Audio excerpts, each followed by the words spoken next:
más no hay paz. Entre gráficas y fórmulas vamos a buscar la verdad.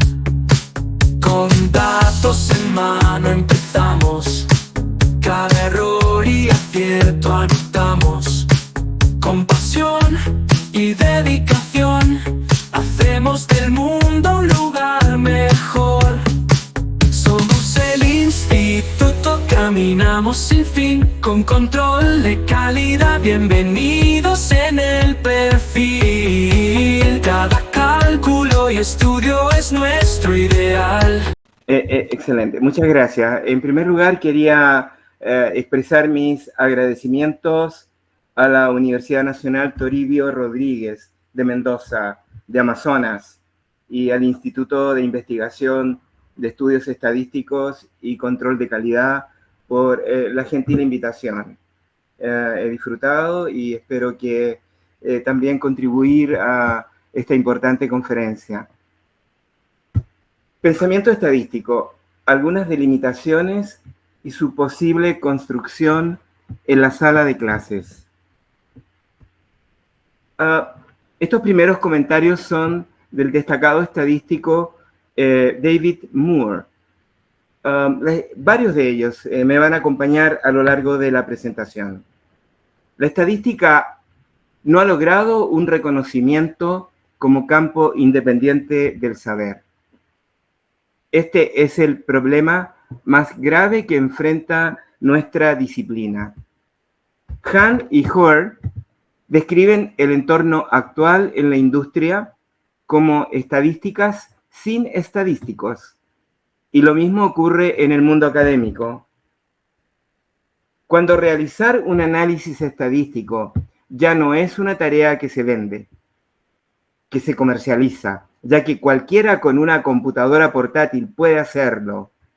¿Qué tienen los estadísticos para ofrecer al investigador médico, al psicólogo o al ingeniero? Equivalentemente, ¿es la estadística una disciplina separada y fundamental?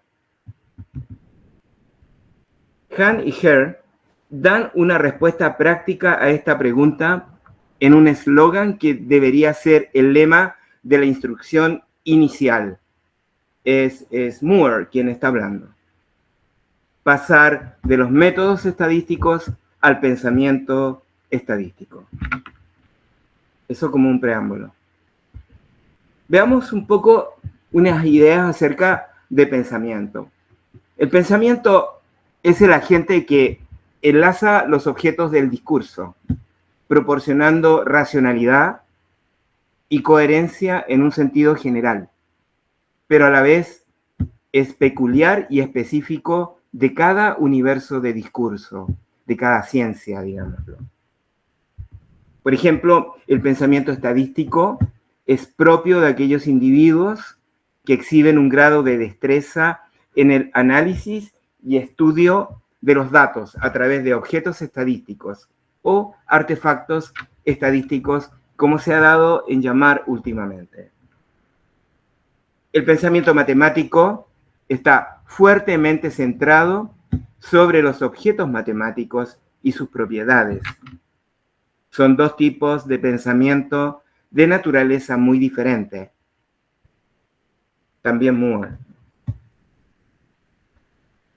Las diferentes formas del pensamiento. Acorde a Piaget, existe una regularidad esencial que presenta el razonamiento en las diferentes ciencias, lo que nos permitiría concluir que las diferencias presentes en cada uno de los tipos de pensamiento serían atribuibles exclusivamente a las diferentes naturalezas de los objetos que cada ciencia estudia, excluyendo la matemática en particular. Por eso la diferencia tan dramática entre estadística, pensamiento estadístico y pensamiento matemático. Raymond Duval, famoso psicólogo cognitivo, ha establecido con claridad la excepcionalidad de la matemática. Por tanto, pensando en forma muy simple, se podría aceptar que el desarrollo del pensamiento de cada ciencia se logra en forma efectiva a través de la práctica de esa ciencia. Es una excelente noticia, ¿cierto? La práctica de una ciencia conduce al desarrollo de su pensamiento. El pensamiento estadístico es privativo de los estadísticos. El pensamiento matemático es propio de los matemáticos.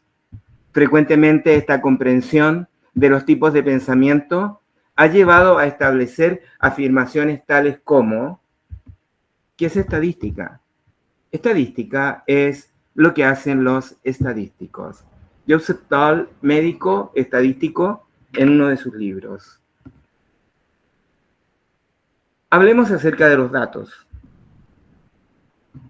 El acceso al universo de pensamiento de la estadística se logra una vez que se ha definido la población, las variables que permiten clasificar o medir los aspectos de interés en las unidades de análisis, que por supuesto viven en la población. De este modo, se constituye la matriz de datos o matriz casos por variables.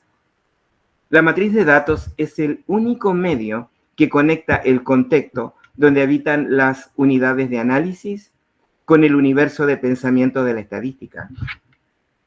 Hay una representación pictórica de la situación. A la izquierda, el universo propio del estudio que uno está realizando, donde se sitúa la población de interés, donde están entonces en particular sus constituyentes, que son las unidades de análisis. Una vez que los datos han sido generados, entramos al universo de pensamiento de la ciencia de los datos o de la estadística. Es en este lugar donde están los significados estadísticos. Va a ser muy importante establecer esa diferencia. Significado estadístico es propio de los estadísticos. Sigamos avanzando. Los datos son la sustancia de la que se nutren los procedimientos estadísticos. Una vez que se cuenta con los datos, podemos aplicar los procedimientos estadísticos adecuados que nos permitirán inferir propiedades respecto a la población. Moore nuevamente. La estadística deriva su importancia y razón de ser de sus raíces en los datos y en la inferencia científica. La inferencia científica está impregnada de razonamiento inductivo, no deductivo. También, por supuesto. Pero la inferencia científica se caracteriza por esta particularidad, ¿cierto? Significado estadístico. Vamos al significado estadístico. El significado estadístico que se obtiene de la aplicación de un procedimiento estadístico pertenece al universo de discurso de los estadísticos. Por supuesto, este procedimiento se aplica a los datos. Los paradigmas del pensamiento estadístico toman lugar en ese orden de cosas y se expresan en lenguaje especializado, el lenguaje de expertos. Un estadístico sabe cómo escudriñar los datos y proponer diferentes procedimientos que, con seguridad, permitirán incrementar el conocimiento que se tiene de la población de interés. Sabemos eso. Nuevos procedimientos estadísticos emergen de las diversas ciencias aplicadas en las que existen datos disponibles. Al respecto, hay una proliferación de ejemplos. Citando a Moore, debemos el análisis factorial y el escalamiento multidimensional, por ejemplo, principalmente a los psicólogos que hacen estadística. Ahora veamos el rol de la interpretación. Observan ustedes de que hasta ahora he entrado a este universo de pensamiento de la estadística y ahí estoy entendiendo los significados que se producen, significados estadísticos, a través de estos artefactos estadísticos que pueden ir de la complejidad de un modelo estadístico hasta un simple objeto de la estadística descriptiva. Entonces, allí está el significado, pero la interpretación, ¿dónde se encuentra la interpretación? Esta emerge cuando un resultado estadístico se expresa en contexto, cuando el significado estadístico adquiere sentido en ese universo de pensamiento desde donde se eligen las unidades de análisis. O sea, hay un proceso como de vuelta, de retorno. Toll ha sido, el mismo J. Toll, quien indicó por primera vez la relevancia de los universos de discurso de Kestler como marco conceptual para entender cómo se realiza la interpretación en estadística.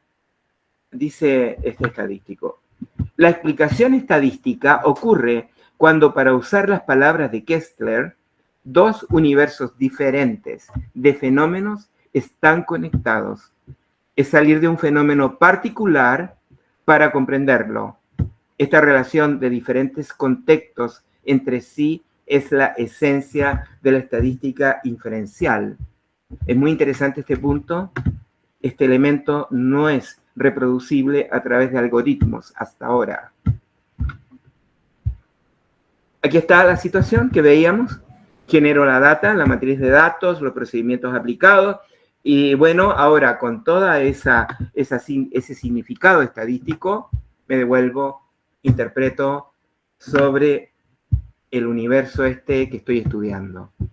Miren este comentario, que es muy interesante y que es parte de la experiencia de todos los que trabajamos con datos. Es la intuición y no las estadísticas lo que determinará si vamos a hacer un descubrimiento sustancial o simplemente demostrar una conexión obvia. Así que hay mucha diferencia entre significado e interpretación. ¿Por qué me dirijo a esto? Es muy relevante el tema de la enseñanza y aprendizaje de la estadística. De más decirlo, absolutamente de más, ¿cierto? En síntesis, el pensamiento estadístico se desenvuelve en su propio universo, digamos en un universo de discurso de la ciencia de los datos.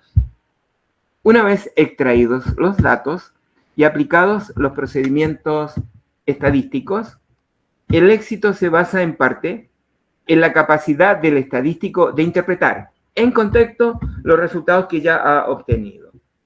La interacción de estos dos universos de pensamiento toma lugar. El universo de pensamiento de la estadística, de la ciencia de los datos, como usted quiera llamarle, y el universo de pensamiento en el cual viven, coexisten las unidades de análisis que han motivado el estudio. La disposición mental de estos dos universos de pensamiento favorece la producción de las interpretaciones que permitirán avanzar en el conocimiento de la población de interés. Hasta ahí un poco la descripción de nuestro trabajo. Pero acentuemos las diferencias entre significado estadístico e interpretación, con la finalidad de entrar a alguna clarificación de qué debe hacerse en la sala de clases. Entiéndase en cualquiera de los tres niveles educacionales que son usuales actualmente. La diferenciación que establecemos entre significado estadístico, el cual es atributo exclusivo del pensamiento estadístico, y la interpretación, la cual involucra un sentido de sensibilidad hacia el universo de discurso, desde donde se han definido las unidades de análisis. Esta diferenciación permite clarificar ciertos resultados. En un trabajo que hemos realizado con uno de mis estudiantes de posgrado, Lucas Hernández, basados en evidencia a través de un estudio cualitativo con profesores de enseñanza básica en Chile, hemos descubierto que en la medida que el profesor de enseñanza básica ha asimilado el significado estadístico de alguna de las medidas de tendencia central, las tres más populares, el profesor también tiene la capacidad, de proporcionar ejemplos de interpretación de este estadístico en diversos contextos y viceversa. Fundamental, porque así puede activar su sala de clases dando sentido a lo que está hablando. Esto sugiere que el énfasis de la formación en estadística debería estar centrada en la formación de significados estadísticos que se producen al manipular datos por medio de el artefacto estadístico que corresponda al estudio en esa asignatura, en ese nivel educacional, en ese momento. Lo voy a repetir. Formación de diferentes significados estadísticos a través de manipulación de datos del artefacto estadístico que se estudie. Nosotros hemos tenido, cuando digo nosotros, me refiero a mis colegas también de la Universidad Adolfo Ibáñez, hemos tenido experiencias ahí con profesores de básica que nos narran que realmente los profesores solo enseñan la construcción, por ejemplo, del diagrama de caja y bigotes, para tomar un artefacto estadístico sencillo. Y nada más. Eso en todos los niveles de básica. Un poco también en los primeros años de media. No hay significación. Hay, por supuesto, tremenda significación en un diagrama de caja y bigotes, mirado esto desde diferentes aspectos, todos estadísticos. Así que esa es nuestra hipótesis. Hay que darle fuerte a la formación de significados estadísticos a través de la manipulación de datos cuando uno está estudiando un específico artefacto estadístico. Por supuesto que la interpretación de esto en los datos concretos que uno está trabajando se realizará en la medida de lo que sea posible, en la medida que haya esa sensibilidad, ese conocimiento de esos datos que han sido extraídos, mejor de ese universo en el que viven esos datos que han sido extraídos para la práctica. Pero sin duda el énfasis está en la formación de significado estadístico. Vamos para allá, ¿eh? Entonces, la enseñanza, continúa Moore, y con esto cierra esta primera parte, la enseñanza satisfactoria de la ciencia de los datos requiere de experiencia con los datos, no con la matemática. ¿Son suficientes? Ahora vamos al punto. ¿Son suficientes los significados estadísticos de todo tipo para generar pensamiento estadístico? ¿Habría pensamiento estadístico en la medida que exista un set de paradigmas cuya coherencia se confirme en cada actualización del pensamiento estadístico? En cada actualización. Frente a la presencia de elementos de la estadística, hay una confirmación inmediata de ese set de paradigmas básico. Mi punto de vista es que la riqueza que tiene la estadística la hace merecedora de más de un set de paradigmas que otorguen forma a este pensamiento. Me voy a referir a un posible set. A continuación, entonces, en primer término, el resultado de una investigación fenomenológica publicada que determina 3 objetos fundacionales que permiten constituir el concepto de población. Primero, población, entonces, entendida desde la referencia estadística, ¿no? Entendido como variable aleatoria. No puedo extenderme como yo quisiera en explicar esta diapo, pero sí puedo decir algunas cosas. Hay 3 objetos que son imprescindibles en la formación de pensamiento estadístico y en la formación de pensamiento también probabilístico. Son los que están coloreados ahí. E, el experimento aleatorio que arroja números. S, el espacio muestral. Y la población de las observaciones de los resultados del experimento E. Es un poquito más complejo. Es muy curioso que esa es la población que el estadístico quiere modelar. Sin embargo, siempre se descuida en absoluto en su definición. Si ven esa flecha doble que transita entre experimento y variable aleatoria, y que parten ambas del modelo matemático del espacio muestral, quieren representar un rol regulador que tiene ese respecto a coordinar el experimento con la variable aleatoria. Es un rol funcional del modelo matemático denominado espacio muestral. Entre paréntesis, Feller ha sido el primero que ha reconocido el espacio muestral como un modelo matemático dentro de su presentación maravillosa que hace por ahí en su primer libro publicado por el 50, creo.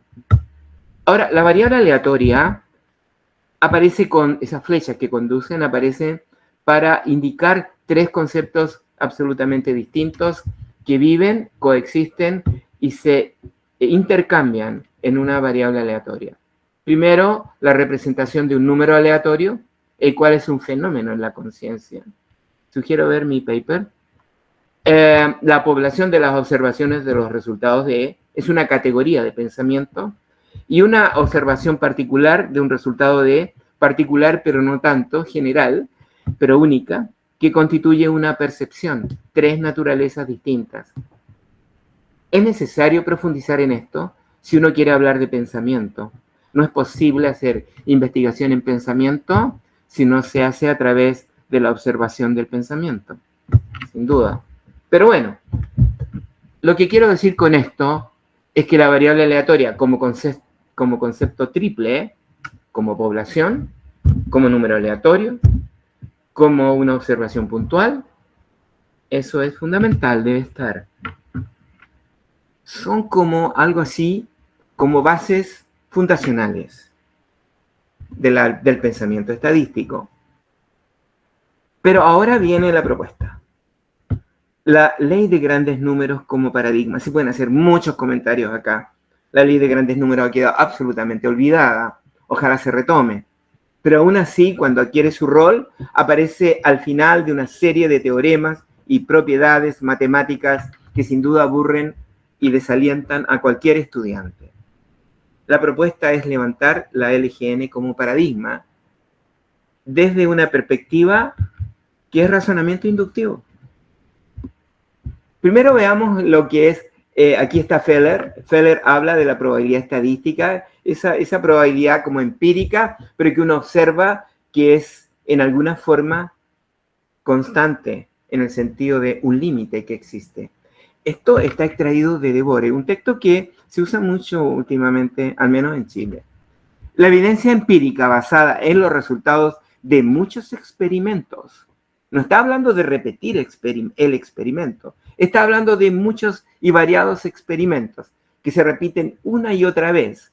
Indica que la frecuencia relativa de ocurrencia de un cierto evento A, por supuesto uno para cada experimento que uno elige, se estabilizará conforme el número de repeticiones aumente. Eso es evidencia empírica. Es imposible de demostrar. Evidencia, pero esta evidencia empírica se puede generalizar fácilmente en relación al valor esperado. El razonamiento inductivo en relación a la probabilidad estadística, el que recién veíamos, puede extenderse al caso de una variable aleatoria finita. En este caso, para simplificar, ¿no? En este caso, la evidencia empírica permite observar que el promedio de un número n grande de observaciones de la variable aleatoria x se aproxima a un valor límite, el valor esperado de la variable. Entonces ahora la LGN la establecemos como paradigma, aunque aquí más bien va a aparecer teorema. Sea X una población con promedio teórico mu. No hay que preocuparse, el promedio teórico lo damos por sentado. Matemática y las ciencias en general están llenas de presupuestos sobre cosas aparentemente inexistentes, bueno, al menos metafísicas. Aquí es una ocasión de ocupar bien la metafísica. Entonces tenemos la población, la variable aleatoria, tenemos su promedio teórico, una muestra aleatoria de la población X, y ahora lo que estamos diciendo ahí en la fórmula es que el promedio converge, por supuesto, en probabilidad a este valor teórico, a este parámetro. Sin olvidar la convergencia en probabilidad, que tiene una gracia, puede ser transmitida muy intuitivamente a los estudiantes. Es estar en la cercanía, siempre cada vez más cerca, con una probabilidad, tanto como uno quiere. Se puede hacer mucho más sencillo todavía que eso. Algunas consecuencias de la ley de grandes números, pero ahora constituida como paradigma, sin esperar a demostrar la desigualdad de Chebyshev y no sé cuánta cosa previa, que por supuesto le dan validez, pero bajo condiciones bien específicas. Los supuestos de la LGN son muy claros. Existencia de valor esperado y de varianza. Bajo esas condiciones sí que se puede demostrar esta convergencia en probabilidad del promedio de una variable aleatoria que tiene esas características. No es tan general como uno quisiera. Bueno, algunas consecuencias de entender la LGN como paradigma desde el comienzo, desde que tengo la variable aleatoria. Entonces el promedio teórico se va a estimar a través de un promedio, obvio. Es lo que hemos dicho, ese es el paradigma, de cualquier tamaño, de 1 para arriba. Interesante el caso n igual a 1. La varianza sigma cuadrado, nuevamente, siendo el promedio teórico, yo no sé si están leyendo, promedio teórico es valor esperado de algo que viene a continuación, que sería el cuadrado de la desviación respecto al promedio de mu. Puede estimarse entonces también a través, y muy bien, porque aumentas el tamaño de muestra y te acercas bastante más, a través del promedio de las desviaciones al cuadrado respecto a mu. Muy clarito eso, ¿eh? De las observaciones de una muestra aleatoria de la población. Notan la tangibilidad. Me estoy acercando a los números. Estoy en una simulación. Estoy con los datos. Estoy tocando los parámetros casi. Es como empírico, ¿cierto? Pero es que la estadística es una ciencia empírica. Con lo poco que sí, yo me atrevo a asegurar eso. También la desviación estándar puede entenderse naturalmente como una medida de la desviación promedio que se produce cuando se estima el promedio teórico de la población a través de una observación de la población. Miren lo que empieza a ocurrir. Cada observación es una aproximación de ese promedio casi inalcanzable, etéreo, metafísico, pero que está. No hay ningún daño en eso, porque vamos a formar pensamiento. Después decimos la total verdad, posiblemente. Algunas consecuencias de la LGN como paradigma, sigo. El error cuadrático medio de un estimador Z sombrero del parámetro Z. Es un promedio teórico también, ¿no es cierto? Valor esperado de algo. También se puede, entonces, estimar a través de promedios, simples promedios. Eso es lo que está hecho acá. Toma una población, porque esto no es teoría lo que estoy haciendo. Lo he implementado en varios cursos, y no de ingenieros, también de ingenieros. Aquí tenemos la uniforme continua de 0 a 7. 7 es el parámetro, el valor de parámetro, y lo hemos puesto en una simulación en Excel. Activa, claro, no vale la pena mostrarla ahora. Están los valores teóricos arriba, que se pueden calcular, por supuesto, con teoría. Pero observen las estimaciones que se logran en una página Excel sencillísima. La eficiencia relativa del estimador de máxima verosimilitud con respecto al estimador de momentos, teóricamente es 3,02. 222. Capturado desde los datos es 2,9. Pero qué alegría verlo. Qué alegría ver los barridos. Ver la carencia de sesgo en un estimador, en el de momento. Bueno, eso uno lo hace fácilmente. Pero no solo eso. Uno puede entrar a la tediosa actividad que se realiza en la teoría de la estimación puntual con datos de verdad, creando entonces pensamiento estadístico en los estudiantes. Ya casi termino. A través del paradigma de la LGN, el promedio de una muestra aleatoria de la población, y déjenme decirlo de nuevo, cualquiera sea esa población, estima insesgadamente, claro, quizá hay que cambiar esa palabra, yo prefiero hablar centralmente, estima centralmente el promedio teórico de una población. Oye, hemos acercado la población a los chicos, a los estudiantes. Así, un cierto aspecto de la estadística, yo no quiero decir que es todo, se convierte en una ciencia de manipulación de promedios muestrales. A mí me parece que ya era hora que uno lo dijera, todos lo dicen, que estima promedios teóricos de diversa índole de la población de interés. Es una ciencia estadística, desde esta perspectiva, de manipulación de promedios muestrales, que estima promedios teóricos de diversa índole de la población de interés. Aún más, esta visión hace tangibles y calculables las estimaciones de los parámetros y las estimaciones de los errores estándares de los estimadores, permitiendo que ciertos aspectos matemáticos de la estadística se presenten más cercanamente a través de los datos. Un comentario final. Los 3 objetos fundamentales. No sé si los recuerdan. Experimento aleatorio que arroja números.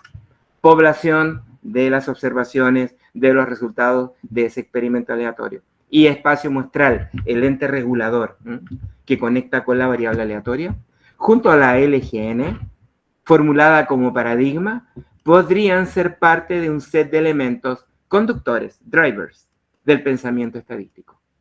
Lo he propuesto para los 3 primeros objetos. También lo he propuesto el año pasado, creo, para la LGN, ahora de una manera abierta. La pregunta que queda es, ¿cuántos más y cuáles serían necesarios para completar un set razonable de este tipo que tenga la particularidad de ser enseñable? Es un tremendo desafío, pero algo más se podrá hacer. Hasta ahora se ve este central de la LGN levantada sobre estos 3 pilares donde la variable aleatoria aparece estructurándose de una manera compleja, si me permiten decirlo, cuántica, sobre el pensamiento. Sin duda que estos nuevos elementos dirán relación con el carácter inductivo que tiene el pensamiento estadístico, como ocurre con la LGN como paradigma. Muchas gracias. Hacemos que los datos hablen más que palabras. Laboratorios llenos de acción, con estadísticas y predicción. Cada ensayo nos lleva a más. Buscamos siempre